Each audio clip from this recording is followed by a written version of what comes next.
Ce forum se tient à son heure et résonne avec une urgence particulière dans le contexte actuel.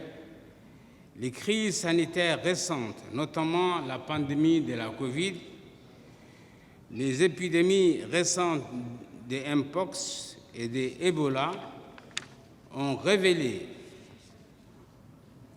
au grand jour la vulnérabilité critique de nos systèmes d'approvisionnement en produits de santé.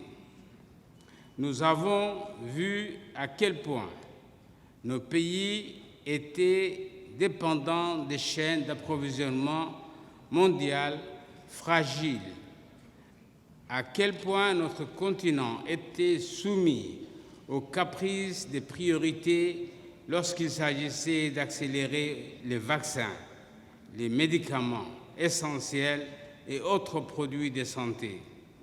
Cette situation inacceptable nous impose une vérité fondamentale. Il ne peut y avoir de souveraineté politique sans souveraineté sanitaire. Investir massivement dans nos chaînes d'approvisionnement n'est donc pas un luxe, mais une nécessité vitale pour garantir la sécurité de nos nations et la santé de nos citoyens. Le constat, nous le connaissons tous. Notre continent, qui abrite près de 17% de la population mondiale, supporte plus de 23% de la charge mondiale de morbidité. Pourtant, il ne produit actuellement que 2% des médicaments qu'il consomme et représente moins de 3% du marché pharmaceutique global. Cette dissonance est au cœur de notre défi. Une ère de la résilience pharmaceutique africaine doit s'amorcer.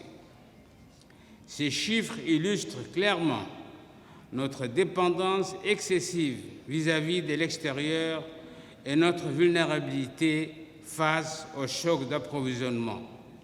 Il est donc urgent d'inverser cette tendance en développant une industrie pharmaceutique africaine robuste et compétitive qui répond aux besoins fondamentaux du continent et notamment qui mettent un focus particulier sur les maladies négligées par les géants pharmaceutiques mondiaux telles que la tuberculose et le paludisme.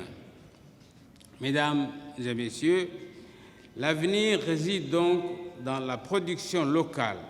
Nous devons investir dans cette dernière et pas seulement dans le conditionnement final.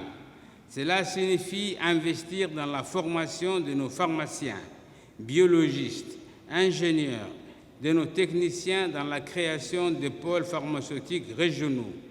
La zone de libre-échange continentale africaine est une opportunité historique pour créer un marché intégré de 1,3 milliard de personnes, rendant la production africaine économiquement viable, compétitive, afin de créer un accès fiable et continu aux produits de santé de qualité.